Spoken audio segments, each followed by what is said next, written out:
అందరికీ నమస్కారం. Welcome to untold history Telugu channel. Asim Munir Pakistan military chief. ఇతడికి భారత్ చేతిలో చావాలని ఉందట. అందుకోసం ఇతడు తెగ ఆరాట పడిపోతున్నాడట. ఈ ఫ్రస్ట్రేషన్ తో తూలుతున్నాడట. ఈ విషయం ఎవరు చెప్పారు అంటే ఇమ్రాన్ ఖాన్ సోదరి అలీమా ఖాన్ చెప్పారు. ఆమె ఒక విలేకరుల సమావేశంలో ఈ విధంగా చెప్పి అందరినీ ఆశ్చర్యపరిచారు. ఆమె ఏమంది అంటే ఆసిమ్ మునీర్ అనేవాడు ఒక రాడికల్ ఇస్లామిస్టు. అతడికి నిరంతరం భారత్తో యుద్ధం చేయాలి అని ఉంది అని చెప్పింది. మరి ఆమె ఆసిమ్ మునీర్కి నిరంతరం భారత్తో యుద్ధం చేయాలని చెబితే మీరేమిటి ఆసిమ్ మునీర్ భారత్ చేతిలో చావాలని కోరుకుంటున్నాడట అని చెబుతున్నారు అంటారేమో. Answer very simple. భారత్తో యుద్ధం అంటే మరణమే కదా. పాకిస్తాన్ భారత్ పైన ఒక్కసారైనా గెలిచిందా? మొన్నటికి మొన్న ఆపరేషన్ సింధూర్ సమయంలో భారత్ పాకిస్తాన్లోకి దూరి తనకు నచ్చినట్టు చిత్తుగా కొట్టి వస్తే కళ్ళు తేలేసి కాళ్ళు పట్టుకుంది కదా. మరి అప్పుడు దాని మిలిటరీ చీఫ్ చచ్చినంత అవమానమే కదా. మళ్ళీ భారత్తో యుద్ధం అంటే మళ్ళీ చావే కదా.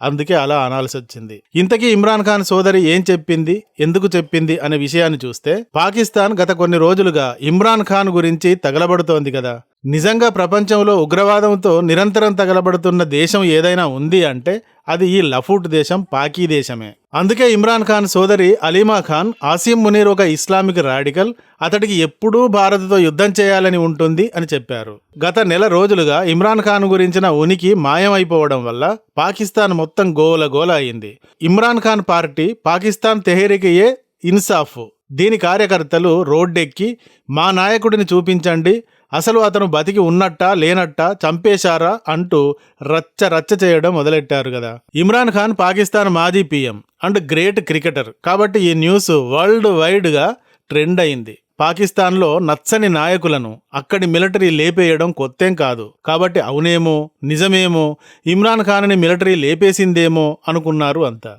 ఇమ్రాన్ ఖాన్ చనిపోయాడు అంటూ చాలా వీడియోలు పబ్లిష్ అయ్యాయి కూడా. ఇది పాకిస్తాన్ ప్రభుత్వానికి, పాకిస్తాన్ మిలిటరీకి కూడా చాలా పెద్ద తలనొప్పి అయింది. అయినా కూడా ఇమ్రాన్ ఖాన్ని చూపించకుండానే వెయిట్ చేశారు. పాకిస్తాన్ ప్రజలకు ఇమ్రాన్ ఖాన్ని బయటకు తెచ్చి చూపించడం ఈ ప్రభుత్వం అండ్ మిలిటరీకి అవమానం అనిపించింది. ప్రజలు కోరగానే తెచ్చి చూపిస్తామా అని. ఈ సందర్భంలో ఏం జరిగింది అంటే ఖైబర్ పఖ్తూన్ఖ్వా సీఎం పేరు సోహైల్ ఆఫ్రిది.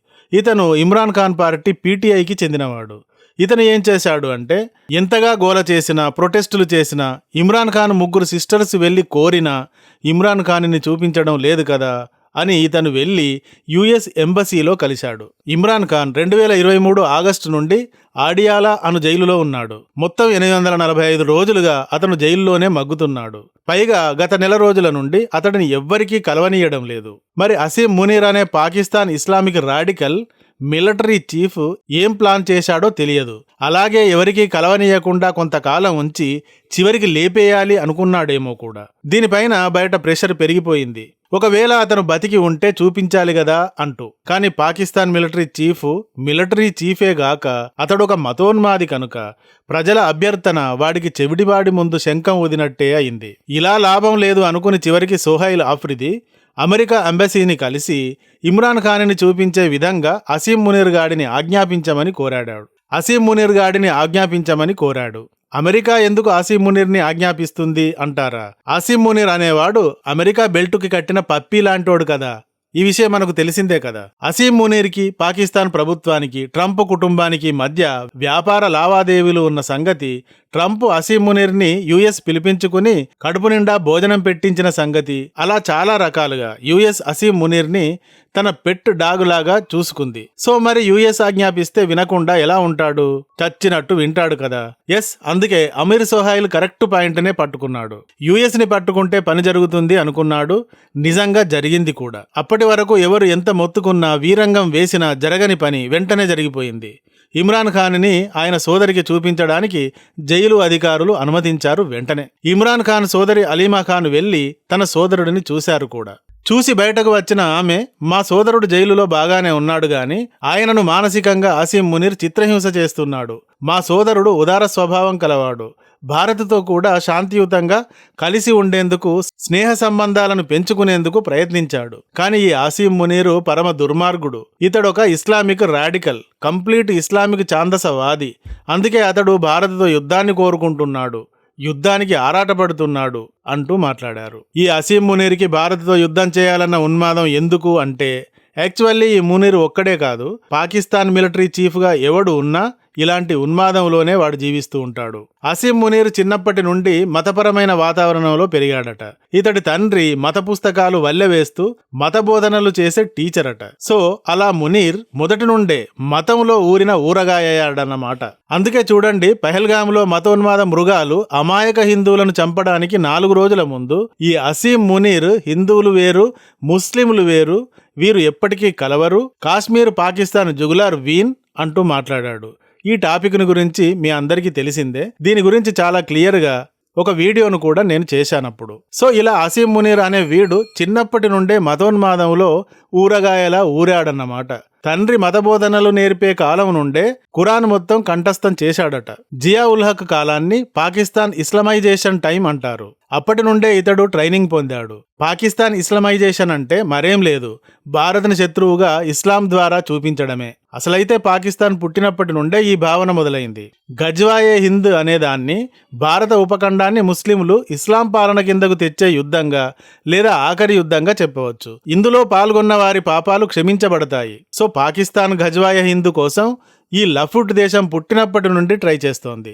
ఇందులో నుండి పుట్టిన మొగ్గే ఈ ఆసిం గాడు. పాకిస్తాన్ ఆర్మీ అయినా, ఐఎస్ఐ అయినా, లష్కర్ ఏ తోయిబా, జైషే మహమ్మద్, టీఎల్పీ లాంటి జిహాదీ గ్రూపులు ఏవి అయినా ఈ అన్నింటి లక్ష్యం ఒకటే, భారత్పై జిహాద్ చేయడం. అందువల్ల మనకు పాకిస్తాన్ పీఎం అయినా, లష్కర్ ఏ తోయిబా ఉగ్రవాది అయినా, ఆసిం మునీర్ గాడైనా అందరూ ఒకేలాగా కనబడతారు, టెర్రరిస్టులలాగా. ఎందుకంటే వీరందరిది ఒకే లక్ష్యం కాబట్టి, ఒకే విధానం అనే చెట్టుకు పుట్టిన మొగ్గల లాంటి వారు కాబట్టి.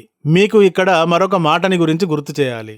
బ్లీడ్ ఇండియా విత్ 1000 కట్స్ అనే మాట గురించి. 1971లో బంగ్లాదేశ్ విమోచన యుద్ధం జరిగింది.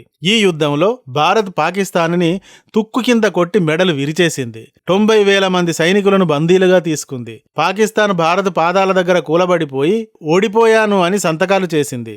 ఈ అవమానం పెట్రోల్ విత్ ఫైర్తో పాకిస్తాన్ని కడిగినట్టుగా అయింది. అప్పటి పాకీ నాయకులంతా అలా భావించారు. అప్పటి ఆర్మీ చీఫ్ పేరు మొహమ్మద్ జియా ఉల్ హక్. ఇతడే ఈ బ్లీడ్ ఇండియా విత్ 1000 కట్స్ అన్న డాక్ట్రిన్ను తయారు చేశాడు.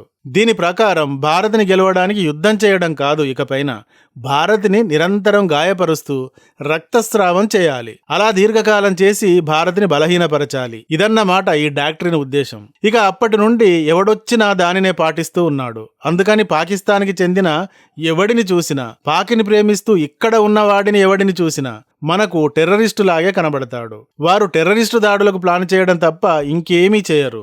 అదే వారి సిద్ధాంతం కాబట్టి.